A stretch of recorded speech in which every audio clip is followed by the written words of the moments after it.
앞에서 살펴봤듯이 그러니까 조합원 간 협력의 연대로 예로 들었던 프랑스 슈퍼마켓 협동조합 르클레어 그리고 은혜 공동체 주택 협동조합의 사례에서 보여주신 시사점을 한번 찾아보면 조합원 간의 협력과 연대라는 부분에서 그러니까 협동조합을 통해 각자 도생보다는 협력과 연대를 통하여 보다 나은 삶을 살아갈 수 있도록 한다는 것들이 핵심이다 할 수 있습니다.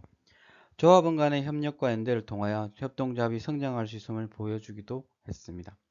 르클레어 슈퍼마켓 상인협동조합은 슈퍼마켓 경영에 관한 지식과 노하우를 조합원 간에 공유하고 신규 조합원에 대한 후원 및 후견 제도를 통해 세대 간 연대를 실현하여 슈퍼마켓 체인 전체의 경쟁력을 강화하는 방향으로 노력함으로써 협동조합의 지속 가능성을 제고하고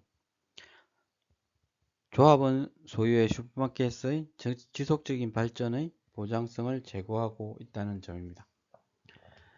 정도의 차이는 있지만 프랑스의 여러 체인형 협동조합에서 확인할 수도 있고 우리나라에서도 100명 이상의 농민들이 메론의 생산과 판매에서 공동 파종, 공동 학습, 공동 선별, 공동 계산 제도를 통하여 소득의 위험을 공유하고 평균적 생산량을 제고하여 회원들의 후생을 정진시켜온 나주 세지 메론 장목회에서도 확인할 수 있습니다. 그리고 일본의 토야마만의 새우잡이 어민들이 어업기술, 어선의 유지비용, 어획량의 위험, 그리고 수확물 판매액 등의 공유를 통하여 조합원들의 평균적 후생을 증진시킨 수협들의 사례들이 있고요. 최근 협동조합 기본법의 시행으로 설립된 여러 협동조합에서도 이러한 내용들을 확인할 수 있습니다.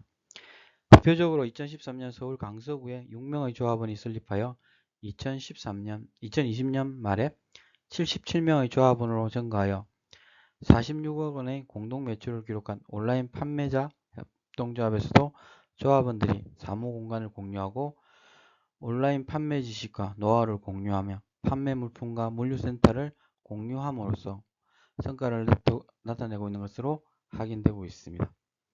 또한 경북 영천에 소재하고 있는 대한한약협동조합과 경기도 화성 소재의 화성생태관광협동조합도 그 핵심에는 조합원들의 협력과 연대 활동들이 자리하고 있다라는 부분을 놓치면 안 될 것 같습니다.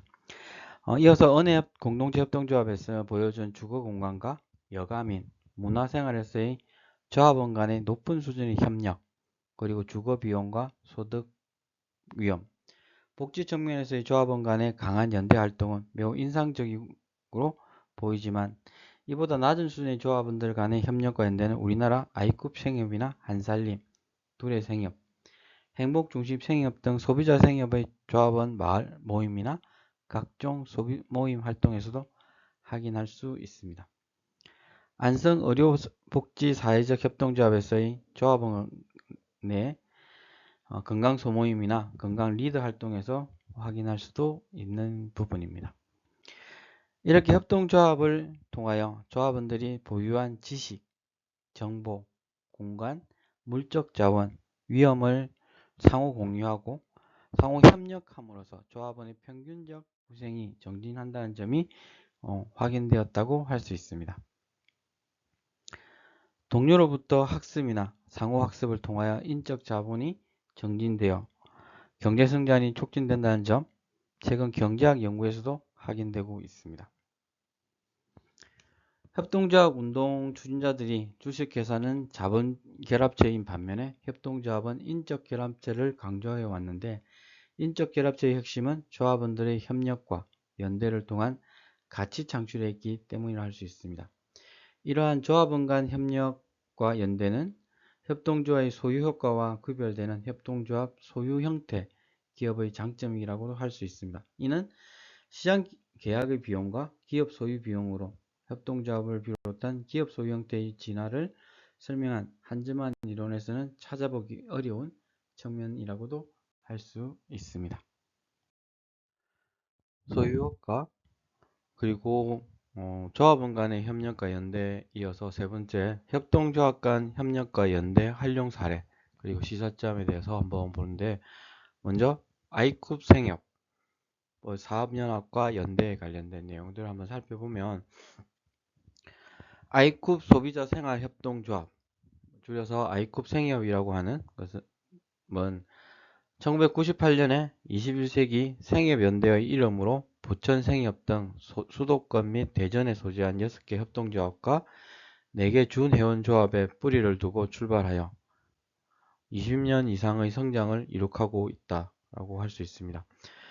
아이쿱 생협은 2020년 말 기준 전국에 101개의 회원 생협 조합원들이 공동 출자한 아이쿱 생협 연합회 및 관련 10개의 자회사가 있으며 11개 비사업 지원 조직, 파머스쿨 및 관련 11개 자회사, 파머스쿨의 1차 농축산물 가공하여 친환경 유기식품을 제조 가공 생산자들을 중심으로 한 34개 식품 중소기업 등을 입주한 구례 및 괴산 식품 클러스터, 그리고 이를 연계하고 있는 세이프넷 을 포괄하고 있는 그룹들이 존재하고 있습니다. 소비자 조합원 수는 30만 2561세대,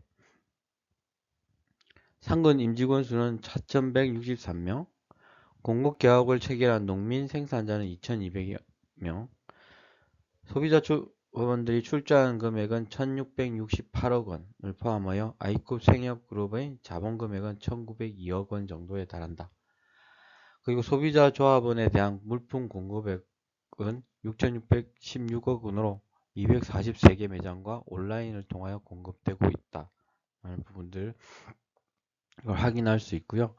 우리나라 소비자 공동구매협동조합은 서구의 소비자 협동조합의 직면한 시장 환경이나 시장의 실패와 종료와는 다른 특징을 배경으로 하여 발전해 왔다라고 할 수 있습니다. 서구의 경우에는 자본주의 발전 초기에 나타난 생필품 시장의 독과점 구조와 시장 대외의 미발달 상황에서 노동자와 농민들이 여러 종류의 생필품의 공동구매 사업을 통하여 독과점의 폐해에 대처하기 위해서 시작되었다면, 우리나라의 경우는 친환경 유기농 식품 시장이 지니고 있는 품질 정보의 비대칭성 문제를 생산자와 소비자의 신뢰관계 구축을 통하여 해결하는 역할을 수행하면서 발달했다. 초창기에는 그러니까 직거래 이런 것들을 통해서 우선 구매 이런 것들이 있었죠. 아이쿱 생협은 한살림보다 늦게 출발을 하였으나 사업의 규모 및 범위 그리고 조합원 활동 측면에서 성과가 우월하다고 할 수 있습니다. 특히 생협으로 출발했지만 유기농 식품 유통 분야를 넘어서 유기농 식품의 제조, 문화와 그린 투어리즘, 주거 등이 결합한 식품 클러스터의 조성, 공제 사업의 시도 등 생활상의 다양한 필요를 충족시키고 있는 혁신적인 시도들을 하고 있다 라는 부분이 이제 중요한 부분이고요. 그러니까 책의 교재에 보면 나와 있듯이, 그러니까 한국의 4대 생협의 연간 물품 공급액 추이 98년부터 2015년 보면, 그러니까 두레 생협이나 한살림, 아이쿱 생협, 행복중심 생협이 꾸준하게 성장을 하고 있고, 이게 이제 합계 형태로 보면 어떻게 보면 이제 상승 곡선이 급격하게 높이 나타나고 있다라는 부분입니다. 아이쿱 생협은 회원조합의 구매 및 물류, 스토어, 매니지먼트 등의 사업을 사업연합회에 위임하는 수준이 매우 높은 조직이라고 할 수 있습니다.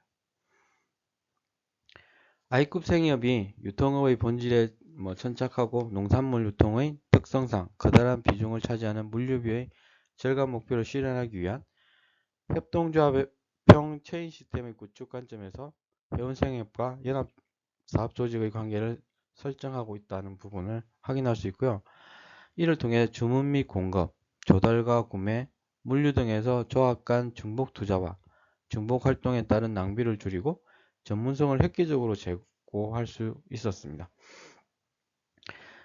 특히 회원생협은 소매기능, 그리고 사업연합회는 도매기능을 담당하고 회원생협은 사업연합회 이외에도 물품을 조달하지 않는 높은 수준의 체인 시스템을 구축하고 있다라고 할 수 있습니다. 회원생협과 사업연합회 간의 높은 수준의 분업을 통하여 회원생협의 경영 안정을 도모하고 생협조합원 활동가들이 경영에 매달리는 것에서 해방되어 다양한 조합원 활동에 전념할 수 있도록 체계를 구축하고 있다는 거죠. 그러니까 전문가 그룹들의 역할들을 강조하고 있는 거죠. 조합과 조합원 간의 거리를 좁히기 위하여 조합을 소규모로 분화시키는 전략들을 채택하고 있다. 조합원 수가 74만 명에 이르는 한살림 생협의 회원 생협 수는 23개에 불과한 반면에 30여 명에 불과한 I급 생협의 회원 생협 수는 101개에 이르는 부분에 있어서 차이를 두고 있다.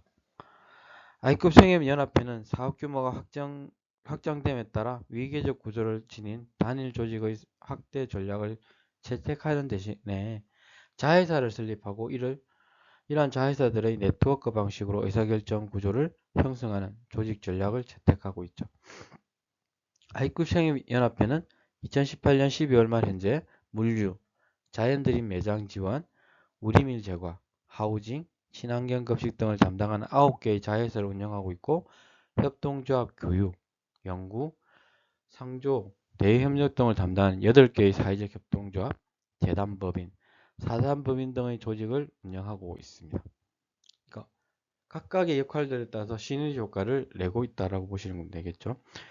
연합조직의 분할을 통하여 각 사업 단위의 책임자의 권한과 책임을 제고시키는 전략을 쓰고 있고 조직이 분화되면 성과를 평가하기가 용이하고 경영자의 책임성이 강화되기 때문에 경영자의 전문성이 보다 잘 발휘되는 경향이 있다는 부분을 확인하고 이러한 전략들을 세우고 있다. I급 생협은 네트워크 소속 조직 간의 협력하에 연대기금을 조성하고 운영함으로써 협동조합, 정체성의 중요한 요소인 연대를 조합원, 직원, 생산자 사이에 구현해 나가고 있습니다. 조합원들이 매월 납입하는 조합비, 조합원들이 휴매 선수금 제도를 선택함으로써 발생한 카우트 수수료 절감액의 일부, 그리고 잉여금의 일부 등을 활용하여 다양한 연대기금을 조성, 운영하고 있습니다. 예를 들면 지속가능 소비 활성화 자조기금은 2018년 말 기준 57억 원이 조성되어 있고 생학 설립을 위한 초기 여건에 열악한 농어촌 지역의 소도시에서 생협을 설립하고 매장을 개설할 때 지원해주는 매장 협동기금으로 활용하고 있다라는 부분입니다. I급 생협의 네트워크 지향의 활동을 개별 조합들의 사업적, 활동적으로 서로 협력하고 연대할 때 그 성과의 수준과 범위는 기하급수적으로 확대된다는 점을 확인할 수 있었습니다. 예를 들어 보면 구례 식품 클러스터나 괴산 식품 클러스터는 200개 이상의 자연드림 매장이라고 하는 판매처를 확보하지 않고서는 그리고 조합원들이 이에 필요한 자본을 직접적으로 제공하지 않고서는 혁신적인 방법으로 추진되기 어려운 부분이 있다고 할 수 있습니다. 구례와 괴산 식품 클러스터 내의 유기농식품 가공기업들은 단순히 물리적으로 이웃하여 입지하고 있는 것뿐만이 아니라 물류 창고와 배송 차량을 공동 사용하고 있고 유기농 가공식품의 원부자재의 조달과 식품기술연구소도 공동으로 운영하고 있는 등 화학적으로 결합됨으로써 인하여 원가의 대폭적인 절감을 실현하고 있는 것으로 알려지고 있습니다.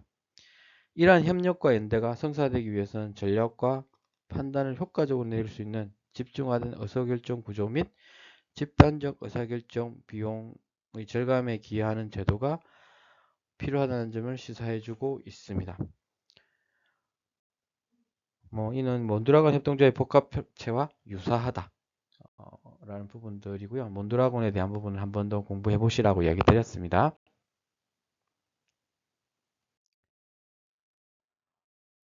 이어서 이탈리아의 사회적 협동조합 컨소시엄 시그라트라고 하는 부분이 있습니다. 이탈리아의 사회적 협동조합 컨소시엄의 하나로서 1953년 볼로냐에서 운송업자들의 컨소시엄으로 시작하여 2018년 말 기준 14개 주에 걸쳐 83개의 사회적 협동조합이 모여 있을 정도로 크게 성장하고 있습니다. 컨소시엄 및 여기에 참여한 사회적 협동조합에 종사하는 직원 총 32,000명 정도에 이르고 시클라트의 2018년 매출은 1억 3,399만 유로라고 할 수 있어요. 취급하는 서비스는 매우 다양하다라는 겁니다. 가장 비중을 많이 차지하는 운송 및 물류 서비스로 40.3%의 매출을 차지하고 있고요. 항구, 도로, 도시 등 다양한 지역에 걸쳐 공장 내 제품 관리, 포장, 분류, 최종 유통 지점까지 제품 배송에 이르는 전체 유통 프로세스를 관리하고 지게차에서부터 크레인, 트럭, 극조온, 가스 운반 차량 등 각종 운송수단을 다루고 있습니다. 또한 포장, 벌크, 기계 제품 등 다양한 제품의 특성에 적합한 차량을 활용하여 고객의 욕구에 대응하고 대량 생산, 배송시간 단축, 운송 시스템 변화 등 빠르게 변화해가는 시장 환경에 대응하면서 효율적이고 경쟁력 있는 솔루션을 제공하고 있다라는 부분입니다. 그리고 두 번째 영역 부분은 청소 분야입니다. 매출의 27.8%를 정도 차지하고 있고요. 토목 및 산업 현장, 학교 등지에 청소 서비스를 제공하고 있으며 그 외에도 환경 서비스는 환경위생 서비스, 폐기물 관리, 회축 및 설치류 방제, 원해 임업 등, 그리고 녹음 서비스, 그러니까 법정 기록들, 우리나라 같으니까 타자 이런 것들이겠죠. 유지 보수 서비스, 산업 플랜트, 토목, 건축, 녹지, 방수, 도장 등, 보안 서비스, 산업 보안 운영센터 등을 제공하고 있다라는 부분. 그러니까 청소 분야라고 하지만 더 확장되고 있는 부분들을 이야기하고 있죠. 주요 고객으로는 몬테디손이라고 하는 이탈리아 화학 분야 1위 기업부터 시작해서 국영, 철도, 국방부와 같은 대규모 공공 및 민간 기업이라고 할 수 있습니다. 전체 매출 중 49.7%는 공공 부분이고 50.3%가 민간 부분, 거의 반반 정도가 이 서비스를 이용하고 있다라는 부분이죠. 컨소시엄을 결성하는 가장 큰 이유 중에 하나는 회원조합원들을 대신하여 서비스 공급 계약을 체결하기 때문이다라는 부분입니다. 회원조합원이 보유한 전문성을 다양한 형태로 결합하여 고객 기업에 맞춤형 솔루션을 제공할 수 있다는 겁니다. 그러니까 필요한 것들을 뽑아서 컨소시엄을 만들어내는 거죠. 그렇게 함으로써 끊임없이 변화하는 시장 요구에 빠르고 역동적으로 대응할 수 있으며 다양한 서비스 제공이 가능해진다는 부분입니다. 회원조합이 보유한 다양한 서비스 영역 간의 상호 보완적 관계를 발견하고 충족시켜 매출의 기회를 더 높일 수 있기 때문입니다. 시그라트 가톨릭 협동조합 연맹 소속 서비스 협동조합의 컨소시엄의 예를 보면 개별 사회적 협동조합으로는 대규모 병원의 등기 방식 입찰에 참여할 수 없지만 시크라트의 정보와 컨설팅 하에 대규모 병원에 대한 청소, 쓰레기 처리, 건물 및 유지 관리, 콜센터, 케이터링 서비스 등을 각종을 담당하는 여러 협동조합이 컨소시엄을 구성하여 등기 방식으로 입찰에 참여함으로써 시너지를 발휘하고 있다는 부분입니다. 이러한 컨소시엄은 프로젝트를 수행함에 있어 전체적인 자금 관리 역할을 맡게 되고 참여한 개별 조직은 지역별, 분야별 사업을 맡아 수행하고 수행한 사업의 비율만큼 수익을 배분하는 나름의 구조들을 가지고 있다는 부분입니다. 두 번째, 그러니까 컨소시엄을 결성하는 이유는 프로젝트 위탁 기관으로부터 받은 서비스의 품질 성과를 관리하고 평판을 제고하여 신뢰를 얻는 노력을 기울이고 있는 데 있습니다. 이를 통해서 회원협동조합의 전문성을 제고가 되는 효과를 가질 수 있기 때문입니다. 정부 대기업이 요구하는 수준에 맞추기 위해 글로벌 표준 준수에 노력하고 있는 거죠. iOS 9001, iOS 14001, OHSAS 18001, SA 8000 등 표준 관리를 강조하고 있는 이유이기도 합니다. 개별 사회적 협동조합이 비용 제약 하에 실천하기 어려운 전문 직업 교육 훈련 서비스와 세무 및 회계 서비스 등을 위탁받아 제공함으로써 회원 사회적 협동조합의 비용 절감과 동시에 전문성 제고에 기여할 수 있습니다. 컨소시엄을 통하여 소규모 사회적 협동조합의 서비스 생산 단위별 높은 관리 비용의 절감을 도모할 수 있는 장점이 있다는 것입니다. 이러한 컨소시엄은 이탈리아 사회적 협동조합의 발달과 더불어 크게 활성화되었습니다. 사회적 협동조합은 특성상 지역사회와의 강력한 연대, 민족 참여를 보장하는 조직의 소규모성, 그리고 특정 서비스에 집중할 수밖에 없는 상황 속에서 비즈니스 조직으로서 효율성 제고와 안정적인 판로 확보의 어려움이 직면하고 있습니다. 이러한 컨소시엄은 사회적 협동조의 어려움을 합병 방식이 아닌 보완적 네트워크 방식으로 해결할 수 있는, 하지만 우리나라는 아직까지 이 단계까지는 못 가고 있는 상황입니다. 그러니까 시도는 하고 있으되 아직까지는, 그러니까 새로운 조직을 만들지 않고는 사업에 참여할 수 없는 구조인 거죠. 그러니까 지금 이제 뭐 일반 기업에서는 컨소시엄 형태로 해서 사업을 만들어서 이렇게 하는 방식이 있다고 하지만 그러니까 협동조합 방식에서 컨소시엄 형태라는 부분에 있어서 이 부분은 앞으로 저희들이 이제 풀어야 될 숙제 중에 하나다라고 말씀드릴 수 있을 것 같아요.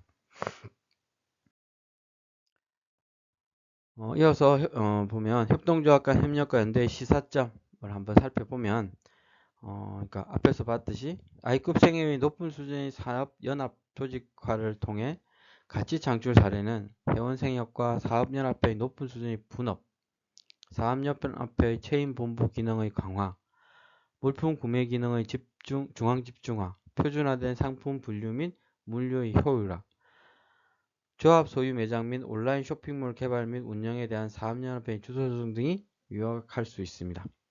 즉 개별 조합으로 분산된 구매, 물류, 유기농 식품의 인증, 제품 개발, 전산 시스템 개발, 매장 개설 준비, 매장 운영, 온라인 쇼핑몰 개발 및 운영 기능을 통합함으로써 규모의 경제를 발휘하여 비용을 절감하고 사업 및 기능별로 전문성을 제고하여 유기농 식품의 판매 종류를 확대하고 새로운 지역으로의 생협 소매 비즈니스의 포맷을 복제하여 확산하기가 용이하게 되었다는 점에서 가치를 확인할 수 있습니다. 이런 비용 절감과 전문성의 제고 수준은 회원생협이 보유한 여러가지 기능을 사업연합회로 위임하는 범위와 회원생협과 사업연합회의 소통 등 협력 수준에 의해서 결정됩니다. I급 생협이 한국의 다른 생협에 비해 이러한 위임의 범위가 넓고 협력의 수준이 상대적으로 높다는 점을 확인할 수 있습니다. 중앙이라는 것과 지방이 하나의 똘똘 뭉쳐 있다라는 부분을 말하는 거겠죠. I급 생협의 회원 생협은 조합의 설립 목적과 조합의 규모 면에서 서로 매우 동질적이고 사업연합회의 거버넌스도 동질적인 회원 생협의 조합원 대표에 의하여 구성되고 운영되고 있으며 조합원 대표들에 대한 협동조합 교육을 가장 심도 있게 실시하여 상호 간의 신뢰를 높이고 거버넌스를 원활하게 운영하도록 하고 있다는 점입니다.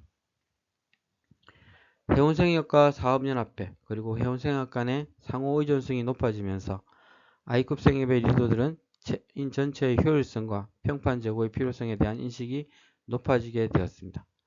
이러한 인식을 기반으로 새로운 지역에서 I급 생협을 설립하는 데 연대 지원이나 내부 시장의 규모의 확대를 통한 단위당 생산 및 공급 비용의 인하로 이어지는 선순환 구조를 마련하는 것이 무엇보다 중요하다고 평가하고 있습니다. 이탈리아 사회적 협동조합 컨소시엄 사례에서 보면 규모가 작고 좁은 범위의 서비스를 생산하고 제공하는 사회적 협동조합이 규모의 영세성 및 서비스 생산 단위당 비용의 불합리함을 컨소시엄을 통해 극복하는 사례로 앞에 살펴봤습니다. 컨소시엄에 참여한 회원조합이 제공하는 서비스가 상호 보완적이라는 점, 그리고 고객의 관점에서 요구하는 서비스의 전문성 및 품질 제고를 인해 인력 개발 등의 지원 서비스 제공이 컨소시엄 내부 인력의 전문성에 의해 가능하다는 점 등이 대표적이라고 할 수 있습니다.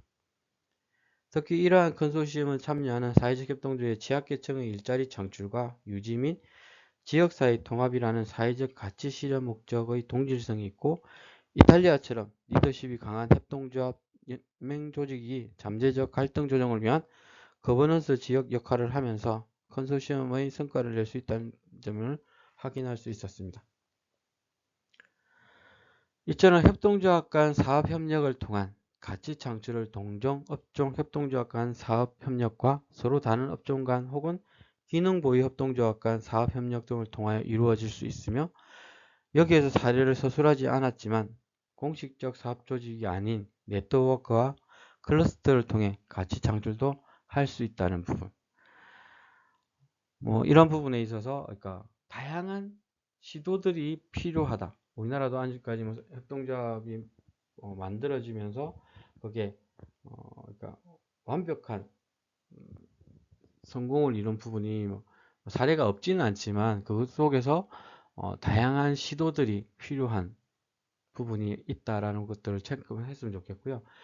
특히나 그러니까 이제 앞에서 쭉 살펴봤듯이 그러니까 그 뭐라 저는 이제 관심이 많이 가는 것 중에 하나가 그거였어요. 그러니까 공유, 차량 공유에 대한 고민들이 있고, 저희 지프라기 협동조합 안에 이런 것들을 조금 안착해 보면 어떨까?